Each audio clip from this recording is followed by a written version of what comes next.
사랑하는 행복의 동산 성포교회 성도 여러분, 오늘도 잘 오셨습니다. 갑자기 날씨가 추워졌는데 처음 추위가 왔을 때 조심해야 됩니다. 따뜻하게 옷을 입고 몸을 잘 보호해서 감기에 걸리지 않고 건강하게 지내는 그런 한 주간이 되기를 주님의 이름으로 축복합니다. 제가 지난주에 많은 사람들을 만났습니다. 그 중에 우리 교회가 후원하고 있는 이정원 선교사님 부부가 저희 교회에 저를 만나기 위해서 찾아왔습니다. 이 이정원 선교사는 원래 인도에 파송을 받았습니다. 그래서 인도에서 열심히 선교를 했습니다. 근데 열심히 선교하는 중에 이 인도가 선교사들을 잘 쫓아내요. 그래서 이들이 그동안에 선교하면서 다 준비했던 이런 것을 다 두고 나올 수밖에 없었습니다. 근데 본부에서 이번에는 어디를 파송했냐 그러면 저 IT라는 엉뚱한 저 중남미에 있는 나라로 보냈습니다. 제가 그곳에 한번 가서 보니까 지구상에 이런 나라가 있을까? 쓰레기더미예요. 근데 거기에서 쓰레기더미 가운데서 교회를 세우고 열심히 선교를 잘하고 있었는데 또 지난해부터 그 나라가 너무 어지러워지고 사람이 살 수 없는, 외국인들이 살 수 없는 그런 곳이 되어서 어쩔 수 없이 또 그곳의 모든 것을 현지인에게 물려주고 나왔습니다. 근데 이번에는 본부에서 콜롬비아라는 나라로 가라, 그렇게 해서 콜롬비아에 가기 위해서 준비하고 있었습니다. 우리 주보에 보면 콜롬비아 이렇게 나와 있어요. 그런데 지금 콜롬비아로 들어가야 되는데 콜롬비아에 또 여러 가지 상황이 생겨가지고 못 들어가게 되었습니다. 그래서 이번에는 본부에서 저 발칸 반도 쪽에 있는 라투니아라는 나라로 가라는 거예요. 제가 물어봤습니다. 라투니아에 가봤느냐? 아니요. 그곳에 대해서 알고 있느냐? 전혀 모릅니다. 하나님 시키면 가야지요. 우리 우간다에 있는 선교사님이나 동남아에 있는 선교사님들 보면 한번 파송을 받으면 그곳에서 오랫동안 이렇게 선교를 하고 어떤 분은 한 곳에서 그 선교를 다 마무리하는 이런 분들을 볼 수가 있는데 이분은 왜 이렇게 자주 옮겨야 되고 왜 이렇게 쫓겨다니는가 봤더니 선교지를 자기가 선택해서 가는 것이 아니고 본부에서 가라고 하는데 가는 거예요.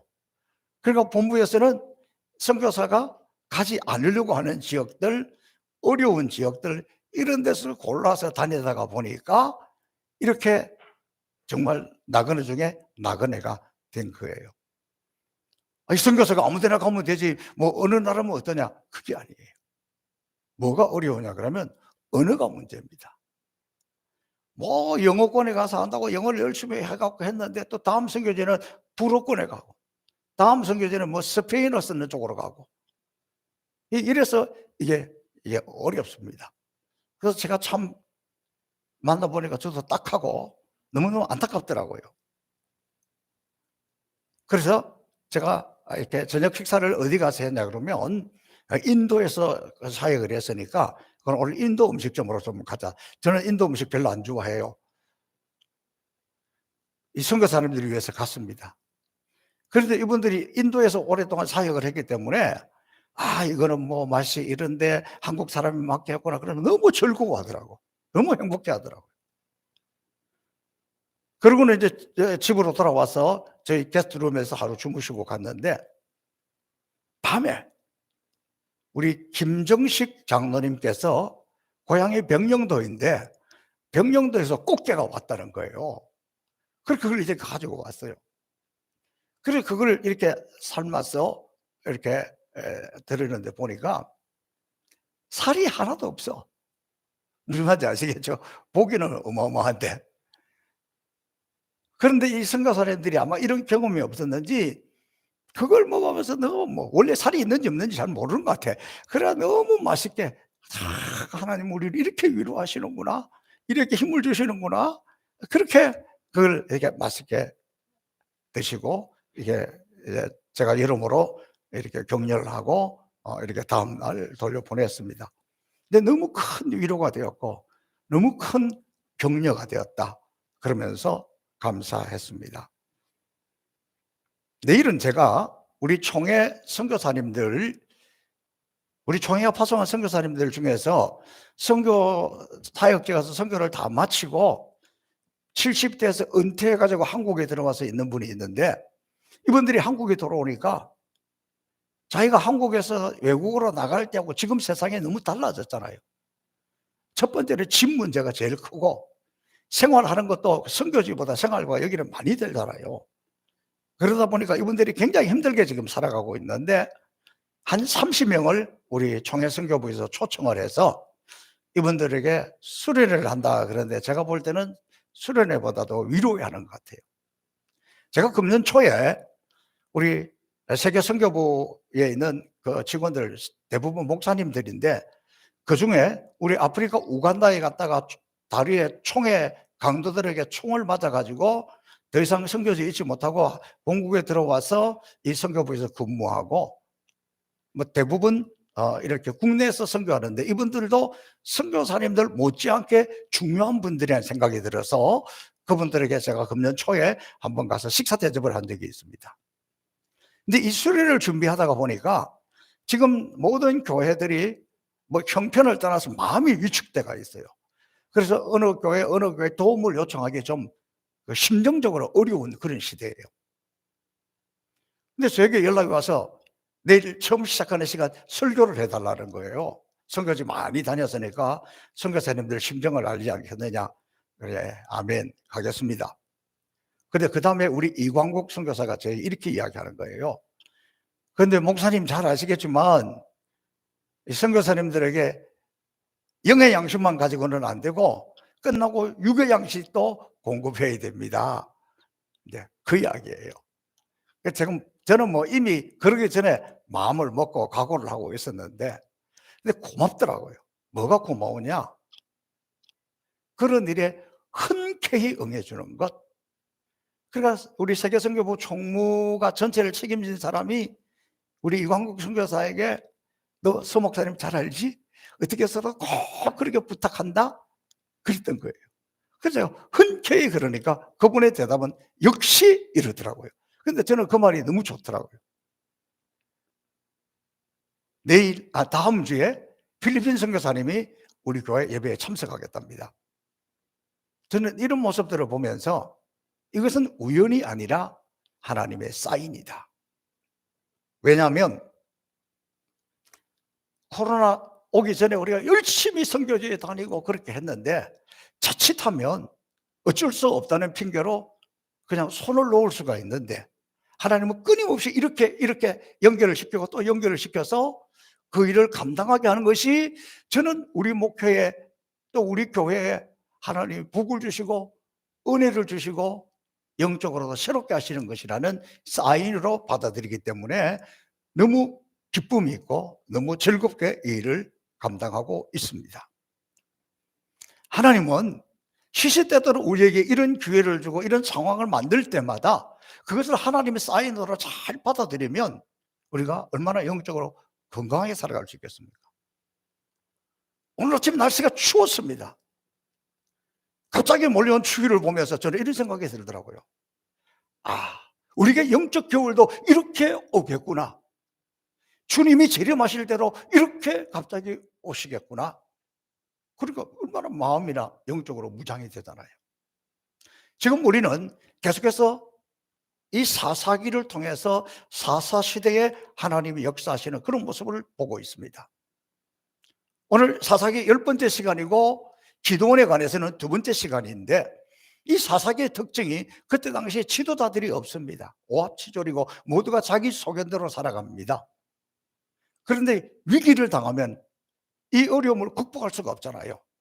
그래서 그때마다 하나님이 지도자를 세우는데, 사사기에 나오는 지도자들은 보니까 한결같이 똑똑하고 잘나고 그런 사람이 아니라 평범한 사람, 장애가 있는 사람, 부족한 사람, 이런 사람들을 쓰시더라고.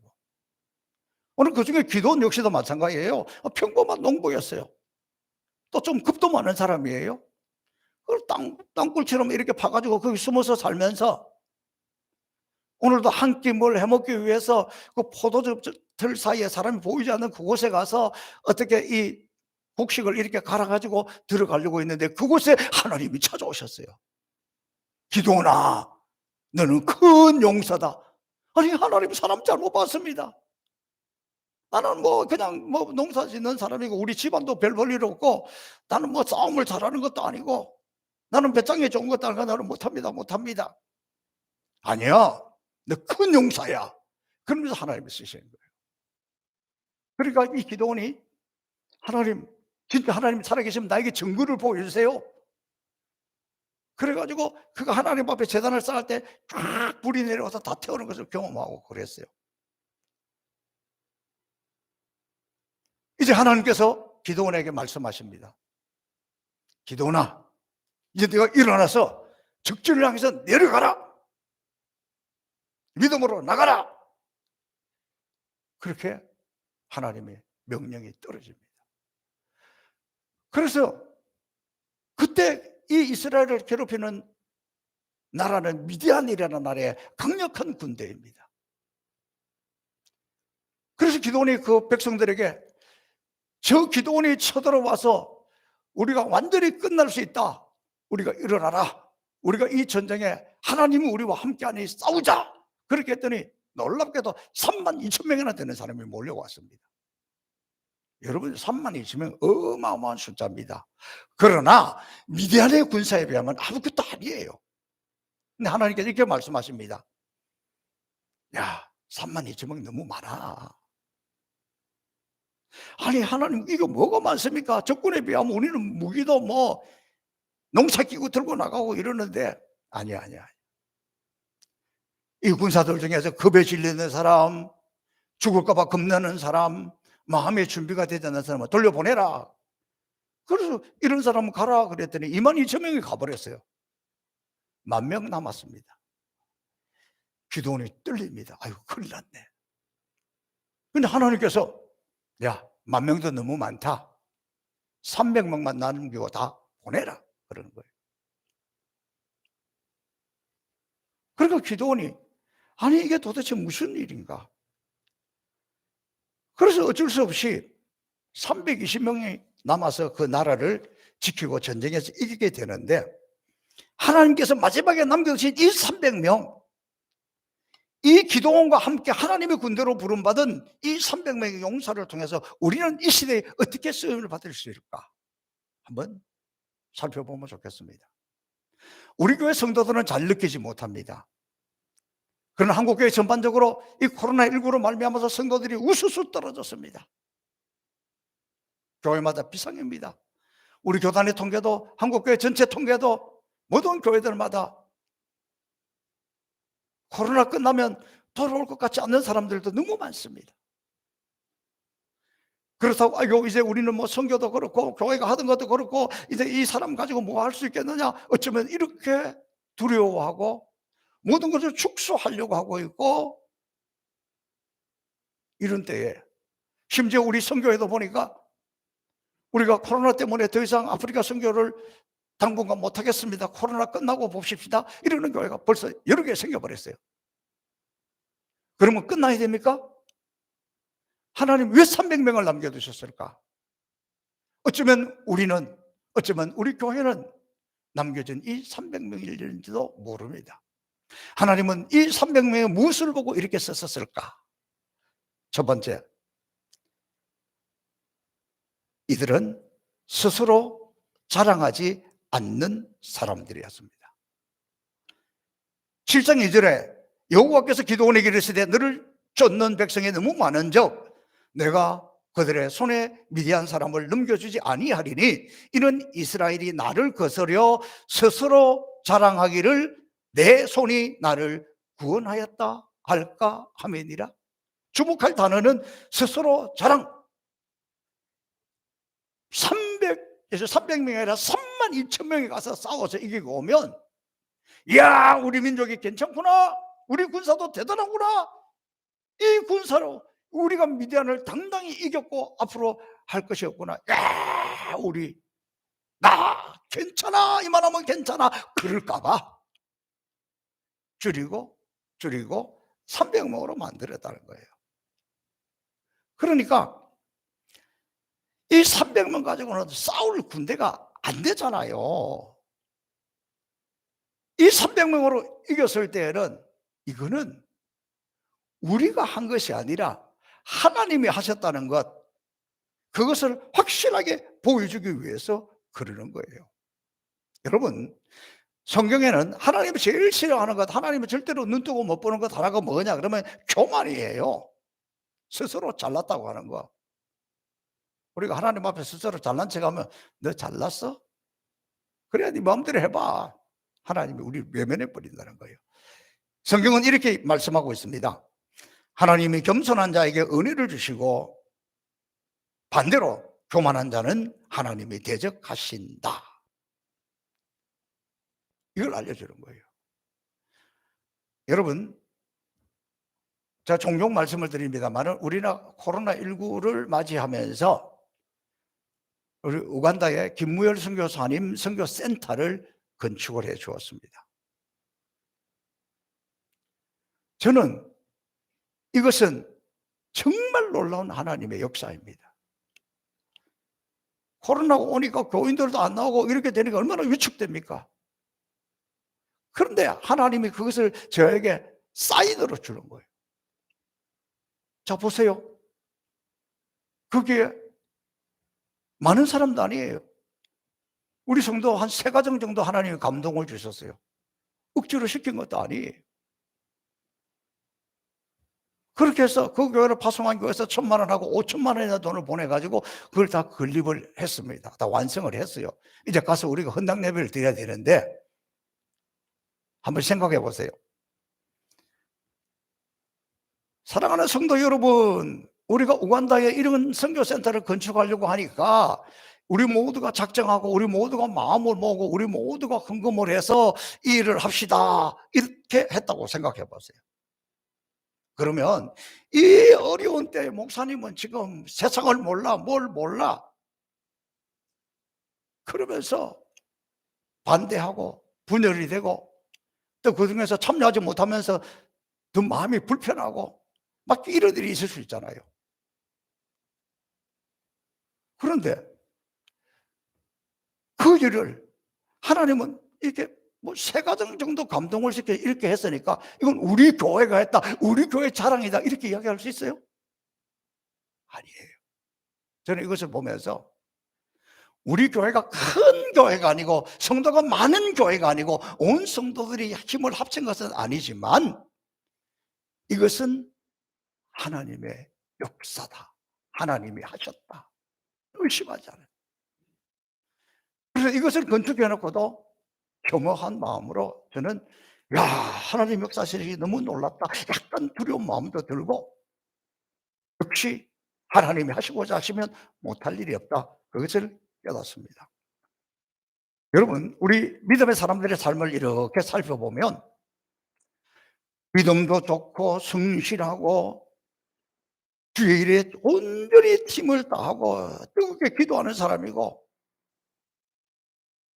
그냥 하나님이 복의 복을 큰 온갖 복을 다 주고 주어도 부족할 만큼 그런 사람도 다 약한 데가 있어요. 아니, 저분은 저렇게 능력을 행하는데 왜 본인은, 저보다도 그래요. 교인들을 위해서 열심히 기도하려고 그러는데 왜 저는 뭐 당뇨도 있고 허리도 아프고 이럴까? 하나님이 하시는 방법은 꼭 잘나면 잘난 대로만 쓰는 게 아니더라니까. 여러분, 우리가 잘 알고 있는 바울사도 뭐 키도 적고 신체가 좀 약합니다. 그럼에도 불구하고 그는 1세기에 지금으로부터 그 2000년 전에 그 당시 모든 나라를 다 다니면서 건강한 사람도 하지 못한 일을 다 감당을 했어요. 그러니까 가는 곳마다 교회를 세웠잖아요. 바울 사도가 가서 복음을 전하면 사람들이 그냥 울고불고 깨어지고 쓰러지고 넘어지고 난리도 아니었어요. 자기가 기도할 때마다 얼마나 많은 병자들이 고침을 받았습니까? 그럼에도 불구하고 정작 자기 자신에게는 악한 데가 있었어요. 몸에 병이 있었어요. 바울 사도는 그것을 육체의 가시라고 그랬어요. 이게 얼마나 아픈지 학자들은 이것이 간질병이었다 이야기하는 사람도 있고 안질이다, 눈의 병이 와서 그렇다, 그렇게 이야기하는 분도 있습니다. 아무튼 이것은 보통의 고통이 아니라 어마어마한 고통이었고 바울 사도가 여기서 벗어나기 위해서 얼마나 노력을 했는지 몰라요. 막 하나님 앞에 뭐 작정을 해가지고 하나님 이번에 살려주세요, 이 고쳐주세요, 내가 복음을 전했는데 이게 뭡니까? 그래서 막 그 기도를 그 3번씩이나 했다 이렇게 이야기하는데, 아침에 하고 점심에 하고 저녁에 하고 그 이야기가 아니라 집중적으로 그것을 위해서 그렇게 기도했습니다. 그렇게 매달렸습니다. 하나님 고쳐주세요. 하나님은 고쳐줬습니까? 아닙니다. 안 고쳐줬습니다. 바울은 그 이유를 이렇게 설명하고 있습니다. 스스로 사고하지 않도록, 스스로 자랑하지 않도록, 스스로 교만하지 않도록 하나님이 나에게 이 가시를 남겨뒀다고 생각한 거예요. 자, 여러분 보세요. 만약에 바울 사도가 이 약함이 없었으면 거기 가서 가는 곳곳마다 능력도 행하고 기적도 행하고 막 너무 엄청난 역사들이 일어나는데, 혹시 그 가운데 고침받지 못한 사람이 있으면 그럴 수 있지 않습니까? 왜 너는 그렇게 믿음이 없느냐? 내가 기도해줘 가지고 안 넣는 사람이 없는데 다 이 사람들을 보라, 그럴 수도 있잖아요. 내가 기도하면 다 된다, 그럴 수도 있잖아요. 그런데 자기에게 있는 그 가시를 보면서 이것은 내 능력이 아니라 하나님의 능력이다, 내가 기도하면 다 된다, 이런 게 없어요. 겸손하게 스스로 교만하지 않도록 하나님이 그렇게 해 주셨다는 거예요. 그게 이유라는 거예요. 그런 자기의 이 약함 때문에 전적으로 하나님을 의지하고 믿음으로 나갈 때 수많은 역사가 나타났습니다. 제가 이 허리가 좀 안 좋은 것이 언제 증상이 심하냐 그러면 아침에 일어날 때 새벽에 이게 안 좋아요. 낮에 다니다 보면 또 좀 괜찮은데, 제가 지난 한 주간 정말 이를 악물고 새벽기도 인도를 다 했습니다. 금요일 아침에 제가 새벽기도 할 때 눈 뜨고 해야 되는 걸 일어서서 하고 눈 감고 해야 되는 걸 앉아서 하고 그렇게 힘들게 이렇게 했는데, 새벽기도 끝나니까 손인덕 집사님이 우리 김시현 장로님을 이렇게 모시고 오는데 막 몸이 이렇게 난리가 났어요. 그런데 갑자기 제가 무슨 생각이 드냐 그러면, 나같이 새파란 젊은 청년도 이렇게 아파가지고 난리인데 지금 우리 장로님 모습 보니까 뭐 저하고 비교할 수 있는 그런 정도가 아니야. 완전히 막 움직일 수도 없는데 새벽기도 인도하는 것도 아닌데 그 몸을 이끌고 새벽기도를 오시고 그러는 모습을 보면서 제가 내 약함이 있기 때문에 그 하나님 앞에 얼마나 간절하게 안수기도 해 줬는지 몰라요. 그리고 지금 예배에 나와 계시잖아요. 우리가 약하다고 쓰임 받지 못하는 것이 아니라 그때 하나님의 은혜, 하나님의 능력을 받을 수 있습니다. 그러므로 여러분, 오늘 나는 왜 이렇게 가난할까? 나는 왜 이렇게 몸이 약할까? 나는 뭐가 왜 이럴까? 그거 아니면 교만하기 때문에, 그것 때문에 기도하라고, 그것 때문에 하나님을 엎드리라고 주신 줄로 믿고 여러분의 약함이 하나님의 은혜를 입을 수 있는 기회라는 것을 믿으시기를 축복합니다. 자, 또 하나 우리가 깨달을 수 있는 것은 뭐냐면 이 300용사는 하나님을 신뢰하는 사람들이었다. 말이 무슨 말이냐 하면, 아니, 나는 약해서 아무것도 못해요, 나는 부족해요, 나는 뭐 능력이 없어요, 겸손한 것처럼 보이지만 그것만 가지고는 안 됩니다. 뭐 하나님이 일을 할 때도 아니 내가 뭐 늙어가지고 뭐 이제 내가 건강하면 모를까 병들어서 뭐 내가 뭐 있을 때 같으면 몰라도 지금 뭐 쫄딱 망해가지고 뭘, 그거는 겸손도 아니고 그거는 아무것도 아니에요. 내가 약하니까, 내가 부족하니까 포기하는 것이 아니라 나는 약하지만 하나님은 강하시고, 나는 없지만 하나님은 부유하시고, 오히려 내 능력이 아니라 절대적으로 하나님을 신뢰할 때, 하나님을 의지할 때 하나님의 역사가 나타난다는 거예요. 여러분, 우리는 우리 스스로가 연약함을 깨닫고 하나님을 의지할 때 하나님의 역사가 일어나는 겁니다. 오늘 본문 9절에 보니까 이 밤에 여호와께서 기드온에게 이르시되 일어나 진영으로 내려가사 내가 그것을 네 손에 넘겨 주었느니라. 300명밖에 남지 않았는데 그 대적들을 너의 손에 넘겨 주었다, 이 말씀을 붙드는 거예요. 우리가 300만밖에 안 되지만 하나님은 우리 손에 넘겨주었다 그러니까 하나님이 넘겨줬으니까 됐지, 이 말씀을 붙들고 힘있게 나갔던 거예요. 내 약함으로 끝나는 것이 아니라 하나님을 의지할 때, 하나님의 말씀을 붙들 때 강한 용사가 되었고 이길 수 있다는 거예요. 바울 사도도 이 놀라운 역사를 깨달았어요. 자기 약함을 고백하다가 하나님 앞에 갑자기 이렇게 외친, 하나님 내가 너무 약한데요. 그러다가 그가 진짜 고백하는 건 뭐냐면, 내가 약할 때 하나님은 강하시구나. 내가 약할 때 하나님은 강하다는 것을 깨달았습니다. 사랑하는 성도 여러분, 우리가 즐겨 부르는 찬송, 약할 때 강함 대신에 나의 보배가 되신 주 나의 모든 것, 약한 나로 강하게, 가난한 날 부하게. 우리가 이 하나님의 진리를 깨달으면 우리가 하나님 앞에 얼마나 존귀하게 쓰임받을 수 있는지 모릅니다. 이 코로나 시대에 내 약함을 보는 것이 아니라 하나님의 강함을 보시기를 축복합니다. 또 이들을 통해서 우리가 깨달을 수 있는 귀한 것 중에 하나는, 이 300명의 기도원 용사들은 오늘 그 자리에서 최선을 다하며 준비했다는 거예요. 우리가 많이 오해하는 것 중에 하나가, 뭐 하나님 다 알아서 하실 거야. 공부하는 학생이 나는 하나님을 믿어. 하나님은 지혜의 왕이신데 하나님 다 알아서 하시겠지. 시험 공부 하나도 안 하고 시험 치러 가면 어떻게 될까? 하나님은 그런 하나님이 아니에요. 내가 뭐 할 수 있는 게 뭐 있어? 하나님 다 알아서 하실 거야. 왜? 뭐 한다, 뭐 한다. 뭐 하나님 알아서 하시겠지. 그거는 믿음이 아니라니까.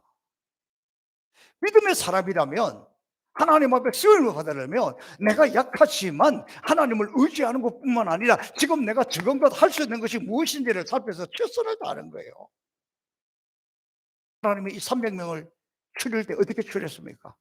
내가 하라는 대로 하라 그랬잖아요. 10,000명 남았을 때 이 10,000명을 데리고 물가로, 시냇가로 갑니다. 그러니까 그동안에 갈등을 느꼈던 사람들이 그 가니까 물이, 와, 이 얼마만에 물이냐 그러면서 막 거기 가서 엎어져 가지고 물을 팍 꺽꺽 마시면서 시원하다 이런 사람도 있었을 것이고, 그중에 이 300명은 지금 전쟁 중이잖아요.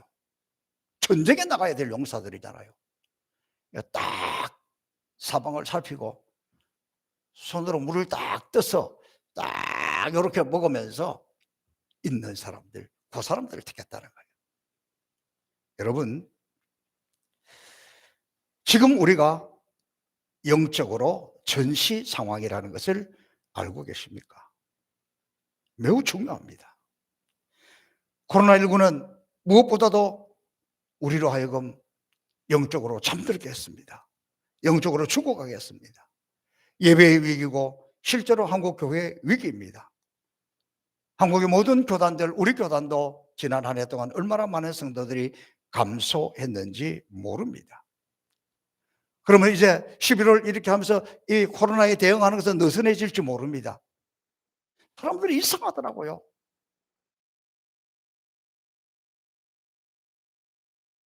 이럴 때 다른 일은 다 하는데 예배 드리러 가는 것에는 멈칫해요.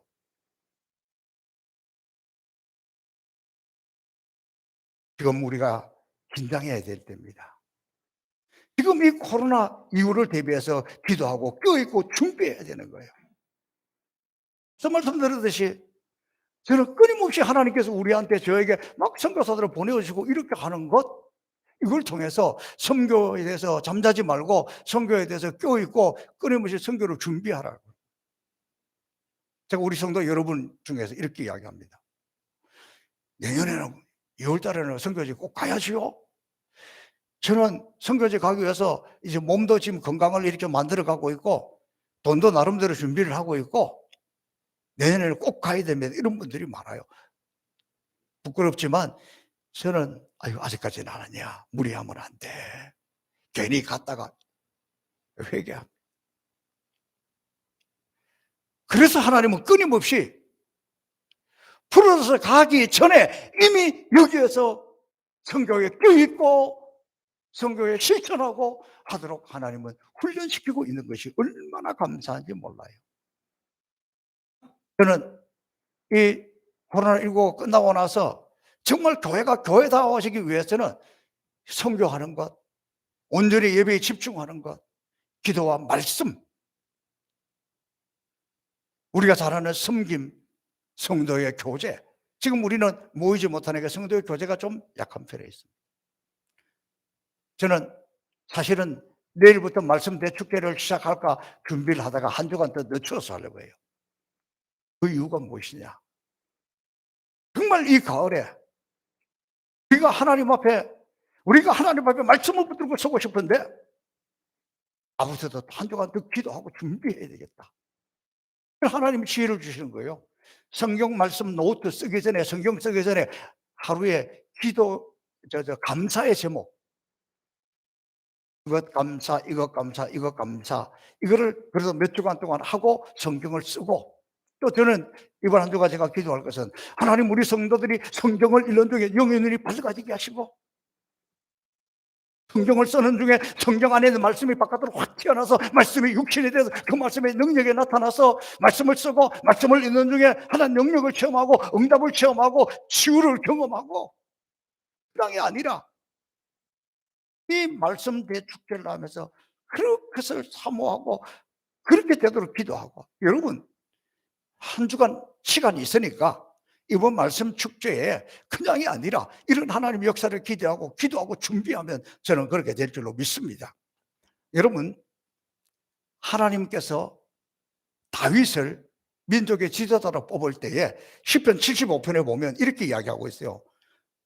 그 종 다윗을 택하시되 양의 우리에서 취하시고 시편 78편 72절에는 보니까 이에 제가 그 마음에 온전함으로 기르고 그 손에 능숙함으로 지도하였도다.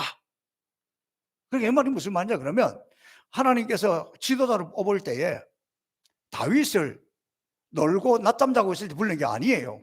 양의 우리에서 하찮은 일입니다. 당시에도 하찮은 일입니다. 어린 목동이었습니다. 그런데 그 삶의 자리에서 하나님 부르셨고 그의 능숙함이라 그랬어요. 그 마음의 온전함이라 그랬어요. 그러니까 하나님께서 보시는 것은 뭐 대단히 외형적인 것을 갖춘 것이 아니라 아직 어린 소년이었음에도 불구하고 그가 양우리에서 양을 치고 있는데 얼마나 영민하게 얼마나 부지런하게 얼마나 능숙하게 다루는 것을 보고 네가 양떼를 이 정도 할 수 있으면 이 민족을 이끌어갈 수 있겠다. 그걸 믿고 하나님이 시켰다는 거예요. 오늘 우리는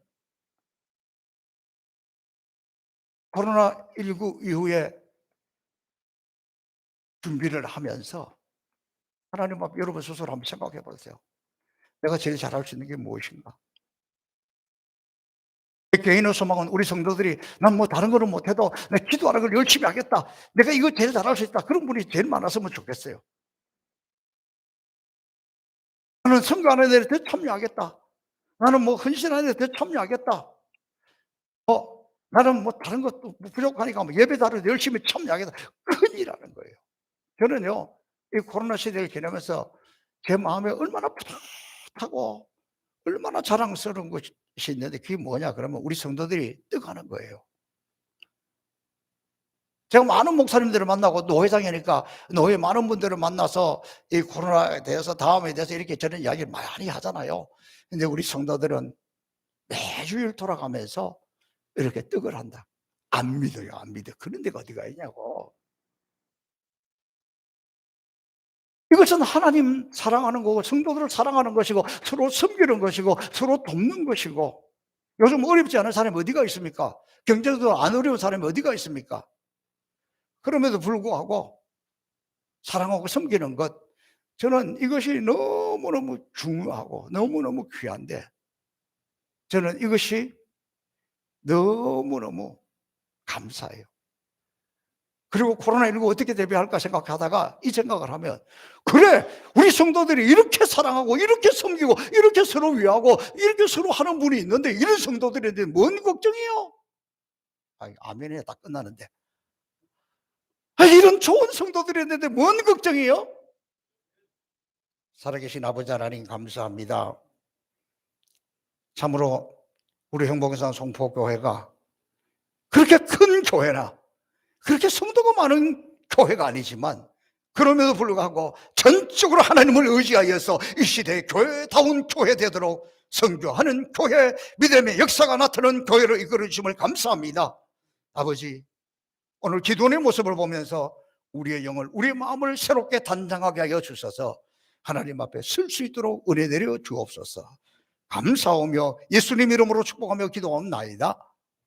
아멘. 우리 다